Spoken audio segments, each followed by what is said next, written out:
Welcome back to another Langmuir Systems cutting tutorial. In the last video, we installed and configured Mach3, and in this video, we will be installing the USB cable, plugging in the power cord, and doing an overview of Mach3 software. Now, the first thing you want to do is grab your power cord and USB cable that came in your CrossFire box.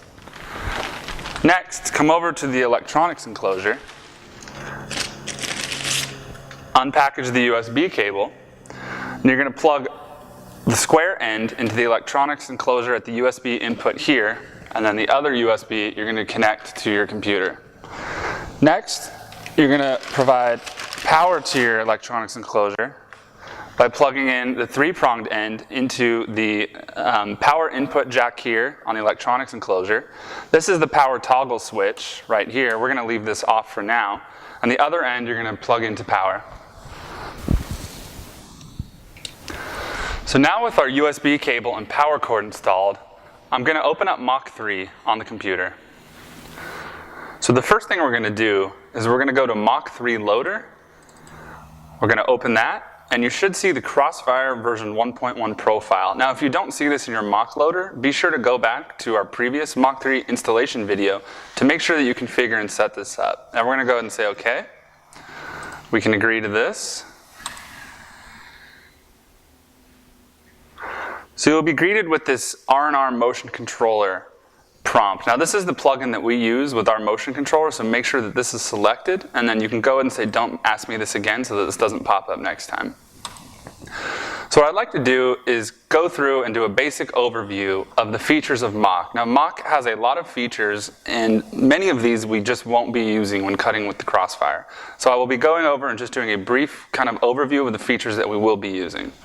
Now the first is this big green button here, cycle start. Now this is how you, when you have a program loaded into here, this is how you start the program and run it. The next, yellow, feed hold. This is a soft stop on your program. When it's running, you can stop it and start it again. The red button here is a hard stop. If you were to click this, this would immediately stop and basically stop all control between the motion card and the Mach3 software. Now this red button, this bed reset button, this will always be blinking when you start Mach. It's the emergency mode active. Now we can go ahead and hit reset here and it should stop blinking. If it continues to blink, then it's possible that you have something disconnected.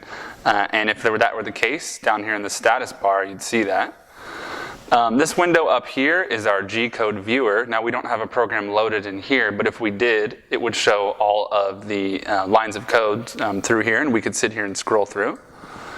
Some other buttons that are useful, we have our load G-code button, which we'll be covering when we cut our first parts. We have close G-code. We have rewind. Now what this does is if you're running a program and you were to pause somewhere, let's say during a dry run, and you'd like to restart the program, you can go and hit rewind, and that will rewind the program. Another way to rewind is by hitting this reset button twice. Again, we'll cover these in greater detail in later videos. This is just a brief overview. Moving over, we have our torch on-off section here. Now you won't ever use this to manually fire the torch if you're doing CNC cutting, since the computer is going to be controlling that automatically.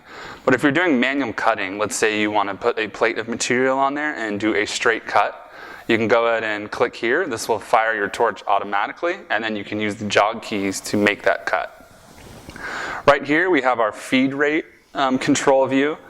Now what this status bar here is our feed rate override. So you can see as I click this here, this overridden status is blinking, showing that we've now overridden the programmed feed rate.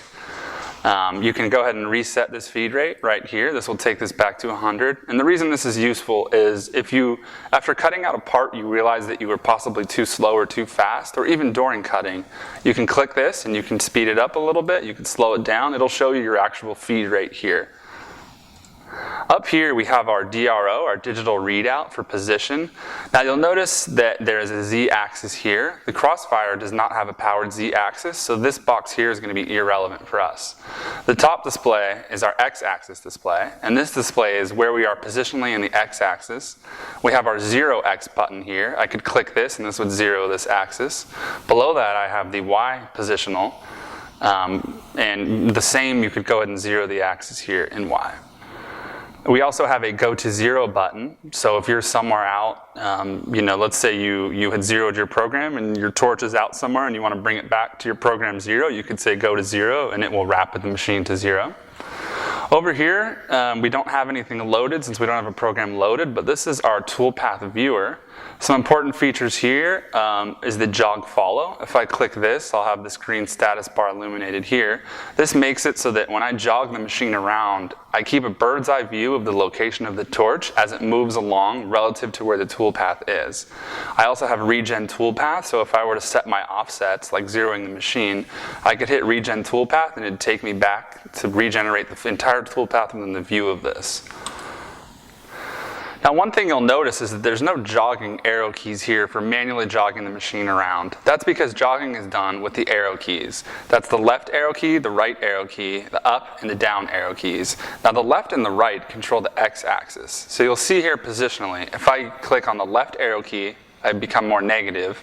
Click on the right arrow key, I now increase into positive here. The same can be done for the y-axis with the up arrow and the down arrow. And just to kind of show you this 0 button, I can go ahead and 0x here. That takes that to 0, and now if I jog to the right, it goes more positive. Now another thing you can do is click Tab on your keyboard, and that opens up the supplemental jogging handle here. Now what we can do here is change our jog modes as well as incremental jog. Now we'll cover these later in our jog specific video. That wraps up our overview of Mach 3. In the next video, we will be powering on the CrossFire for the first time, covering the basics of jogging and offsets, and importing and running the break-in program. Thanks for watching.